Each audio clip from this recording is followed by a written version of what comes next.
그것과 더불어 이제 또 하나 우리가 엄청 투자하고 있는 분야가 바로 물입니다. 네.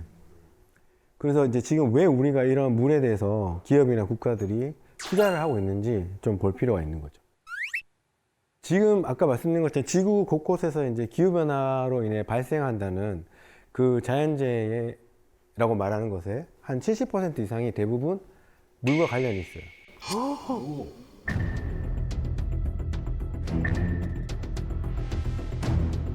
가뭄.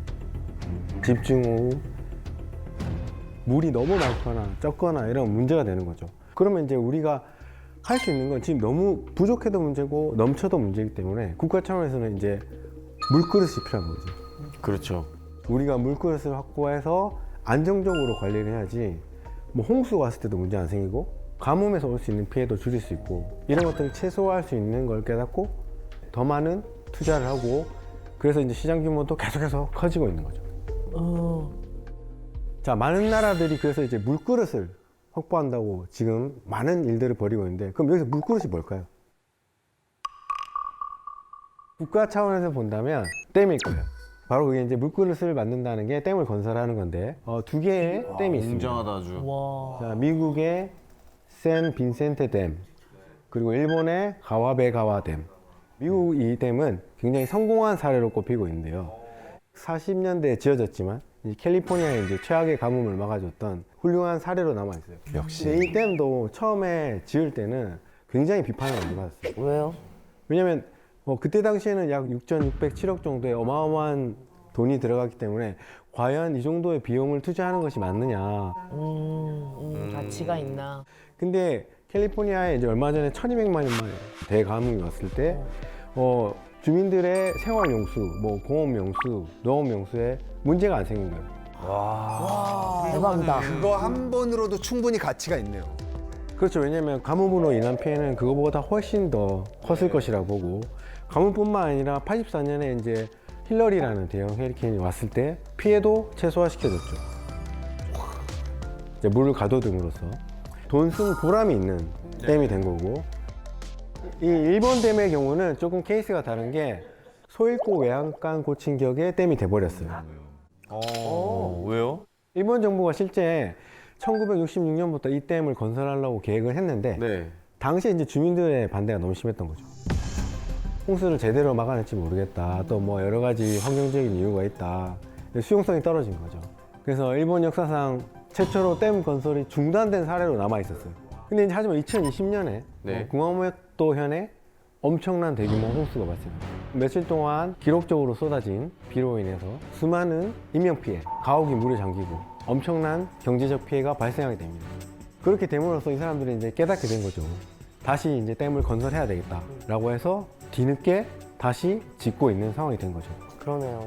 근데 사실 이게 댐이라는 걸 짓는 게 쉬운 일은 아니잖아요. 그죠? 너무 고려해야 될 게 많은 것 같아요.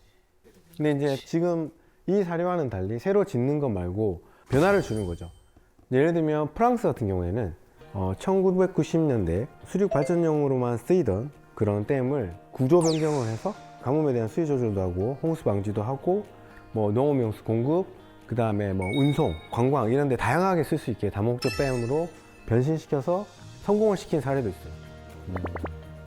이처럼 이제 댐을 활용해서 이제 물그릇을 넓혀간 나라도 있지만 아예 지금 새로운 물이 없는 지역도 있잖아요. 그럼 그런 나라들은 물을 찾아야 돼요. 어떻게 해야 되죠? 다른 지역에서 예를 들어서 좀 이제 물을 수입해야 되나? 네, 수입해야죠. 그 방법밖에 없죠. 아니면은 이제 더러운 물을 좀 걸러 먹을 수 있는 정화 장치를 네네네, 좀 설치하는. 맞습니다. 맞아. 황재성 씨가 말씀하신 게 정확하게 정답입니다. 물을 만들어 먹어야 되는 거죠. 대단하죠. 네. 놀랍죠? 물을 만들어 먹는다는 이야기는 난생 처음 들어봤네요. 지금 이런 새로운 물을 찾는 과정에서 가장 선도적으로 떠오른 나라가 싱가포르인데요. 싱가포르? 네. 그런 거요? 싱가포르는 수자원을 주변국인 말레이시아에 의존하고 있어요. 이제 말레이시아에서 물이 공급이 돼야 되는 거죠. 근데 만약에 말레이시아가 물을 차단하면 진짜 말레이시아한테 꼼짝도 못 하겠네. 그렇죠. 뭐 할 수 있는 게 없어요. 물 안 줘. 그러면 끝나는 거니까. 그리고 실제 그런 일이 벌어집니다. 말레이시아가 물 공급을 중단하겠다고 싱가포르를 협박하는 사태가 이제 벌어지기 시작하죠. 와, 약자가 돼버리네. 그래서 이제 싱가포르 입장에서는 언제까지 이러면 안 되잖아요. 새로운 자원을 확보해야 되는 거예요. 그치. 그래서 여러분도 많이 들어보셨을 거예요. 해수 담수화. 네. 이런 방법을 동원하게 되죠. 한국에서도 많은 연구를 하고 있는데 바닷물에서 염분이나 불순물을 제거해서 담수를 만들고 그리고 이제 물을 재활용하는 거죠. 우리가 집에서 이미 가정에서 쓰고 남은 버리는 물을 폐수를 재활용해서 새로운 수자원으로 활용하고 그래서 지금 현재 싱가포르 같은 경우에는 이런 해수 담수화나 물 재사용을 통해서 해결하고 있습니다. 그러니까 이제는 이런 것들이 앞으로 한국도 마찬가지고 미국, 유럽에서도 점점 새로운 수자원 확보를 위한 노력들이 진행이 되고 있어요. 그래서 지금 이런 물 관련 이슈를 볼 때 전 세계적으로 이제 기후위기가 심해지면서 폭풍, 그다음에 홍수, 가뭄, 그다음에 산불도 있었고 아까 산불도 물 문제와 관련이 있다고 그랬죠, 그죠? 그래서 이런 것들이 앞으로 10년 동안 지속적으로 발생하는 피해가 거의 한 약 2,400조 정도 된다고 합니다. 이런 것들을 복구하고 추가로 대응하는 기금이 또 4,123조. 어마어마한 숫자들이 지금. 근데 이게 감이 안 오잖아요, 보통 이런 거죠. 네. 이게 이 돈이 얼마나 되는지. 네. 근데 보니까 넷플릭스 다 아시죠, 그죠? 네. 넷플릭스의 시가총액이 340조. 그 다음에 아마존의 시가총액이 2,400조. 그러니까 이게 지금 이 물 문제를 피해를 방지하고 복구하는 데 들어가는 비용이 아까 4,000조가 넘어가니까 얼마나 큰 돈인지 알겠죠? 네. 어떤 산업이 가장 큰 타격을 받을 것 같아요? 농부들 아닐까요? 농부들 그렇네. 그치. 보통은 그렇게 생각하죠, 이제. 근데 사실 지금 물 부족으로 인해서 굉장히 큰 타격을 받을 산업 중에 하나가 바로 제조업 중에서 한국이 강하다고 하는 IT 기반입니다. 예? 반도체? 왜요? 전혀 생각도 못했는데. 네. 물이 왜? 그래서 보통 우리가 이런 것들을 물 부족이 생기거나 물 과잉이 생겼을 때 벌어지는 일들을 워터 리스크라고 합니다. 워터 리스크. 지금 아마 여러분들 많이 들어서 오셨을 텐데 TSMC라고 그런 회사가 최악의 가뭄으로 굉장히 위기에 빠질 뻔한 그런 사례가 있었어요. 그 몇 년 전에 대만에 엄청난 가뭄이 오게 됩니다. 땅이 갈라졌어, 저렇게, 진짜로. 이렇게 저수지에 가뭄이 들어서 바닥이 드러나고 이런 상황이 벌어졌는데 할 수 있는 일이 뭐죠? 기우제. 너무 놀랍지 않나요? 와 진짜 이 21세기. 이 시대 세계 최고의 IT 기업이 할 수 있는 건 기후제밖에 없어요. 와 4차 산업혁명이 일어나는데 아직도 기우제를. 와, 근데 진짜 할 수 있는 게 아무것도 없네요. 얼마나 간절하면 그렇습니까? 너무 약하다. 인간은 진짜 너무 약하다. 얘네들이 쓰는 물이 하루에 99,000톤 정도 된다고 합니다. 하루에요? 네, 하루에 99,000톤 정도 쓰는데 그러면 이제 반도체 생산에 차질이 생기고 국가 경제에 위기가 되는 거죠. 전 세계적으로 반도체 수급에 문제가 생기고 이게 보통 일이 아니거든요. 근데 이처럼 이제 기후변화로 인한 막대한 손실을 이미 경험한 이제 많은 기업과 국가들은 이제 진짜 진지하게 받아들일 수밖에 없는 거죠. 세상에. 이제 이런 것들을 물 관리의 필요성과 중요성을 인지하게 되고 더 많은 투자 그리고 기술 개발을 위해 노력을 하려고 합니다. 실제 지금 UN 보고에 따르면 전 세계 물 수요량이 매년 1%씩 증가하고 있다고.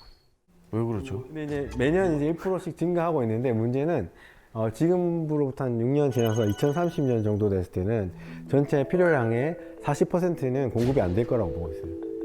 결과적으로는 물이 부족해질 수밖에 없는 상황인 거죠. 아, 저 큰일이다. 진짜 큰일이야. 우리나라도 전라도 순천에 보면 주암댐이 있어요. 주암댐. 주암댐 있죠. 주암댐도 근데 이제 지난해 50년 만에 찾아온 가뭄, 바닥이 결국 드러나는 그런 상황이 벌어졌어요. 또 강원도에서는 작년 12월에 이례적으로 호우주의보가 내린 거예요. 우리가 어쨌든 앞으로 이 수자원 관리를 그렇기 때문에 더 해야 되고 그러면 이제 기존의 물그릇이 확보가 안 된다 하더라도 기존의 수자원 관리 위해서 뭐 노화 시설을 더 개선한다든지 관리를 체계적으로 해서 물 공급에 문제가 없게 해야 될 것 같습니다. 그렇기 때문에 결과적으로 우리가 이런 새로운 방법들을 찾아야 되는데 지금 할 수 있는 거는 안정적인 물그릇을 확보하는 어떤 대책들이 필요한 거예요. 이런 것들이 필수적인 상황이 된 거예요.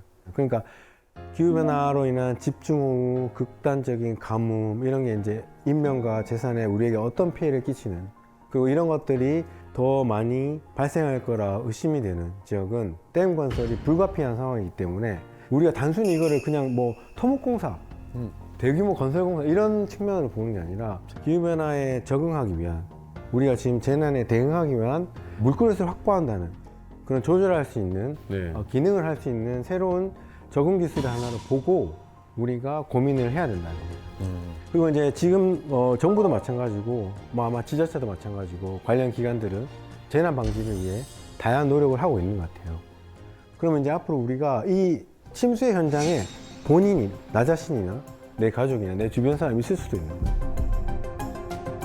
근데 그게 어디에서 어떻게 벌어질지, 어디서 얼만큼 강하게 나타날지를 예측하는 게 너무 어렵다는 거죠. 네. 그래서 지금 보면 국가에서도 그런 것 같아요. 많은 계획을 세우고 첨단 장비를 투입해서 대비책을 많이 만들고 있는데 가상 공간에 우리가 실험을 하는 거예요. 디지털 트윈 이런 거 많이 들어보셨을 거예요, 그죠?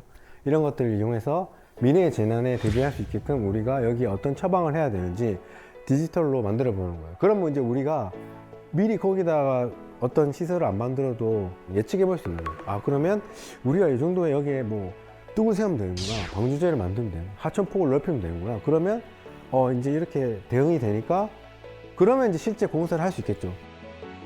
그래서 수자원을 관리할 수 있는 전용 인공위성도 쏘아 올리고 하고 있어요. 와. 그래서 이제 결과적으로 이제 수자원을 이렇게 한번 잘못 관리 못하면 네. 이제 돌이킬 수 없는 상황이 벌어지기 때문에 이제 국가적으로든 뭐 지자체든 뭐 기업이 됐든 우리가 좀 더 관심을 가져요. 그래서 기후위기를 막기 위해서는 물그릇 관리도 중요하지만 그보다 더 중요한 거는 탄소 중립. 일상생활에서 어떻게 이제 우리가 기후변화를 대응할 거냐, 뭐 어떤 것들 하세요? 하시는 거 있어요?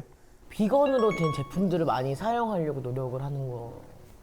그렇다면 배달 음식 시킬 때 뭐 플라스틱 안 쓰는 그런 배달 음식 먹으려고 노력하고. 네. 이제 플라스틱은 사실 썩지도 녹슬지도 않기 때문에 네. 거의 반영구적이에요. 플라스틱이라는 거는 원래 인류 최고의 발명품으로 칭송을 받았죠. 근데 플라스틱이 이제 기후 위기가 되고 환경 문제가 심각해지면서 지금은 이제 좀 가장 골칫거리가 돼버린 거예요. 네, 안 써보니까. 네. 그럼 우리는 이제 언제부터 플라스틱 용품을 일회용으로 이렇게 사용하게 된 걸까요? 사실 이렇게 반영구적인 건데 1955년 라이프지에 실린 광고입니다. 라이프라는 유명한 잡지가 있죠, 그죠? 거기 실린 광고인데 Throwaway Living, 쓰고 버리는 생활. 아, 마케팅이구나. 청소도 필요 없고 설거지도 필요 없고 한 번 쓰고 다 버리라고. 네. 그냥 버리면 되니까. 굉장히 끌리는 편하지. 우리 그래서 이 메시지가 실제로 미국을 완전 강타하게 되는 거죠. 그로부터 사람들의 머릿속에는 플라스틱은 이제 한 번 쓰고 버리는 거야. 맞아. 네. 근데 사실 일론 머스크뿐만 아니라 빌 게이츠도 그렇고 에릭 슈미트 이런 회장님들도 지금 다 기후변화를 막을 수 있는 기술을 개발하는지 방법을 찾고 있어요. 본인들의 모든 사재를 털어서. 왜 그럴까? 자, 근데 이게 저는 어떻게 보면 좀 당연한 것 같아요. 앞으로 이런 식으로 가다가는 이 기업이 망할 수도 있고. 옛날에는 어떻게 보면 그런 것 같아요. 우리가 온실가스를 많이 배출하는 기업이 경제성 있고 경쟁력 있는 기업. 장사가 잘 된다는 소리. 그치, 그만큼 많이 만들어낸다는 거니까. 근데 이제는 거꾸로 갈 거예요. 온실가스를 덜 배출하는 기업들이 훨씬 더 경쟁력이 생길 겁니다. 그럴 것 같습니다. 네네. 환경 보호하려면 아무래도 그 제품을 이용하게 되겠죠. 그래서 해외에 있는 그런 혁신적인 투자자들, 돈을 많이 투자해서 산업을 육성하든지 기업을 키우는 이런 곳에서는 온실가스를 효과적으로 줄일 수 있는 기술을 가진 사람들을 찾고 거기에 막 투자를 하려고 해요. 아마 아실 거예요, 그죠? 네. 아주 유명한 의류회사 P 기업에서 우리 옷을 사지 말라고 이렇게 광고를 하고 있습니다, 그죠? 그리고 더 재밌는 거는 지구에 해로우니까 그 새로운 옷 사지 말고 기존 옷 수선해서 입으라고. 그리고 다른 브랜드 것도 가져오면 내가 수선해 줄게. 그렇게 하고 있는 거예요. 근데 결국은 어떻게 됐죠? 이 기업이 망했나요? 아니요. 너무 더 잘 됐어요. 네. 그래서 사람들은 마치 P사의 옷을 입으면 지구를 지키는 것 같고 환경, 탄소 중립에 동참하고 나는 기후변화에 대응하고 있는 것처럼 보일 수 있는 거죠. 그리고 이 회사는 덕분에 또 아주 잘 살고 그 남은 돈을 또 사회, 환경을 보호하는 일에 쓰고 이게 굉장히 선순환이 일어나요. 선순환이죠. 와. 지금 보면 뭐 우리가 해외 직구도 많이 이용하고 또 가격이 싸다 보면 사람들이 더 당연히 이거를 함부로 쓰고 버리는 경우가 많아요. 근데 이러한 과정에서 사실은 이제 우리가 자원이 고갈의 문제가 뿐만 아니라 폐기물 양이 증가하고 생산 과정에서 나오는 탄소가 더 늘어나기 때문에 변화를 주기 위해서는 소비자의 패턴이 바뀌어야 돼요. 현명한 소비. 예. 뭐가 있어? 현명한 소비의 출발이 결국에는 산업을 바꿔버릴 거예요. 파리 기후 협약 이후, 국가의 탄소 중립 선언 이후, 기업과 국가 차원의 변화가 보이려고 하는 지금 이 순간은 점점 이제 이런 것들이 우리가 많이 변화를 할 수 있게끔 분위기가 바뀌고 있고 많은 분들이 관심을 가지게 되면 더 큰 변화가 일어날 거라고 보는데요. 제가 계속 강조하지만 기후변화는 인간이 배출한 온실가스 때문에 발생한 게 맞아요. 그러면 인간이 다시 바꿔놓을 수 있어요. 인간이 했기 때문에 인간이 바꿔놓을 수 있어요. 맞아. 다만 이 속도가 지금 너무 빠르기 때문에 최대한 빨리 참여해서 가야 된다는 거죠. 그리고 국가에서는 분명히 탄소 중립을 가고자 합니다. 그러면 모든 사람들이 탄소 중립을 위해서 내가 할 수 있는 게 뭔지를 다시 고민해 보면 좋을 것 같아요. 아마 오늘 제가 해드린 얘기 중에 몇 가지는 적어도 본인들이 할 수 있는 게 있을 거예요. 그러면 우리는 이제 앞으로 좀 더 좋은 세상에 살지 않을까 생각합니다.